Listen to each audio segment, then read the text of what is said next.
अस्सलाम वालेकुम friends, welcome back my channel cook with बनी। बिस्मिल्लाहिर्रहमानिर्रहीम। आज हम बनाएंगे भिंडी की चटनी। शायद आपने पहले कभी ना बनाई हो। ये बहुत ही मज़े की बनती है। मैं आपको आसान तरीके से बताने वाली हूँ। यहाँ मैंने तकरीबन 1 पाव भिंडी ली, जिसको अच्छे से मैंने धो लिया। अब मैं इसको अच्छे से साफ़ कर लेती हूँ। ये पीछे वाले मैं उतार देती हूँ इसकी डंडी। अब यहाँ मैंने सारी भिंडी अच्छे से इस तरह साफ़ कर ली है। अब मैं इसको यहाँ मैंने फ्लेम को ऑन कर लिया और भिंडी को इस तरह थोड़ा थोड़ा सा हम भून लेंगे। इस तरह 3 से 4 भिंडियाँ हम रखेंगे।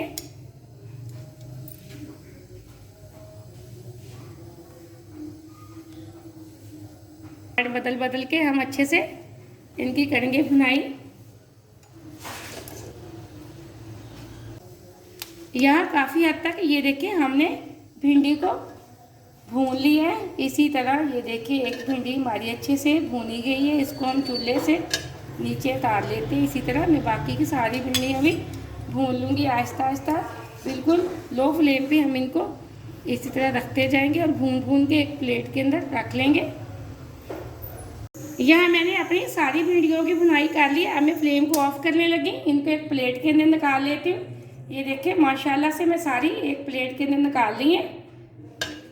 अब आगे मैं आपको बताती हूँ हम लोगों ने इनका क्या करना है। यहाँ मैंने अपनी सारी भिंडियाँ एक प्लेट के अंदर निकाली है, साफ़ कर ली है। यहाँ मैंने एक खूंडी डंडा लिया है, इसको बारीक करने के लिए। जो मेरे पास हरी मिर्चियाँ थी, सबसे पहले मैं उनको आहिस्ता आहिस्ता से बारीक कर लेती हूँ। यहाँ मैंने हरी मिर्चें थोड़ी थोड़ी बारीक कर ली हैं। अब इस तरह मैं भिंडी ढाऊँगी और खूंडी के अंदर डालती जाऊँगी और इसको भी हल्के हल्के से बारीक करते जाएंगे हम लोग। एकदम से हमारी भिंडी की चटनी बिल्कुल तैयार हो चुकी है। अब मैं इसको करूँगी फ्राई। फ्राई के लिए जो चीज़ें हमें चाहिए वो मैं आपको बता देती हूँ। यहाँ मैंने चटनी को फ्राई करने के लिए पैन लिया है। पैन के अंदर तकरीबन 3 चम्मच के बराबर मैंने ऑयल डाल दिया। जैसे ऑयल हमारा गर्म होगा फिर हम इसके अंदर डालेंगे लहसुन और अदरक का पेस्ट, थोड़ा सा आधी चम्मच के बराबर। यहाँ ऑयल हमारा गर्म हो चुका है। अब इसके अंदर लहसुन अदरक का पेस्ट आधी चम्मच मैंने डाल दी है और इसको 1 मिनट के लिए कर लेते हैं फ्राई, ताकि जो लहसुन का कच्चापन है वो बिल्कुल ख़त्म हो जाए। अगर हम इस टाइम पे लहसुन को फ्राई नहीं करेंगे, इसका जितना चाहे मसाला आप भून लेंगे तो लेकिन इसकी स्मेल बिल्कुल ख़त्म नहीं होगी। इसलिए लहसुन को पहले फ्राई कर दिया करें। इसका टेस्ट और फ्लेवर सालने से बहुत मज़े का आता है। ये चटनी बहुत ही आसान है, बहुत मज़े की लगती है। अगर आप इसको तंदूर की रोटी के साथ खाएंगे तो आपको बहुत ही मज़ा आएगा। अब इसके अंदर मैं डाल दूँगी मेरे पास जो प्याज था वो।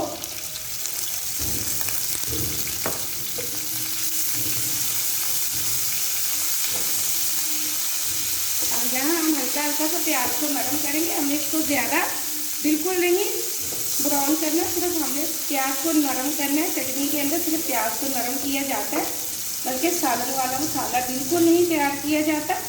यहाँ एकदम से प्याज हमारा हल्के से नरम हो चुका है। अब इसके अंदर जो मैंने बाकी मसाले डालने हैं वो डाल लेते हैं। इसके साथ ही हम डाल देंगे थोड़ी सी लाल मिर्च पाउडर, आधी छोटी चम्मच हम डाल देंगे हल्दी पाउडर की, आधी छोटी चम्मच हम डालेंगे नमक की। जितनी आपकी चटनी है उस हिसाब से नमक मिर्च डाला करें अपने टेस्ट के हिसाब से। अब मैं इसकी मज़ीद 1 मिनट के लिए कर लेती हूँ अच्छे से भुनाई। अब यहाँ 1 मिनट के लिए मैंने मसाले को अच्छे से फ्राई कर लिया। अब जो मैंने चटनी बनाई थी हम वो डाल देंगे पैन के अंदर। यहाँ मैंने अच्छे से कुंडी को साफ़ कर लिया, सारी चटनी पैन के अंदर डाल दी। अब इसको आराम से कर लेते हैं मिक्स मसाले के अंदर। यहाँ मैंने भिंडी को मसाले के अंदर अच्छे से मिक्स कर लिया। अब हम इनको 2 से 3 मिनट के लिए अच्छे से करेंगे फ्राई।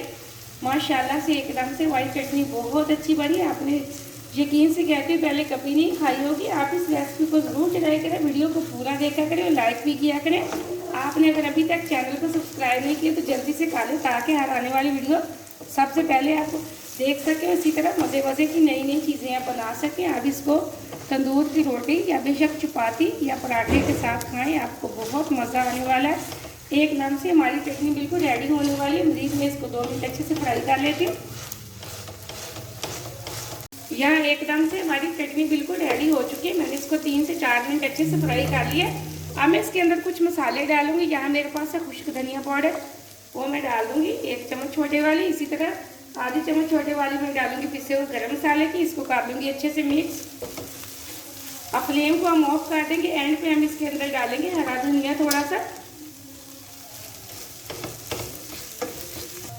या थोड़ा सा मैंने हरा धनिया डाल दिया। फ्लेम को मैंने ऑफ कर दिया। तो ये देखिए माशाल्लाह से एकदम से हमारी भिंडी की चटनी तैयार हो चुकी है। बहुत मज़े की बनी, बहुत अच्छी खुशबू आ रही है।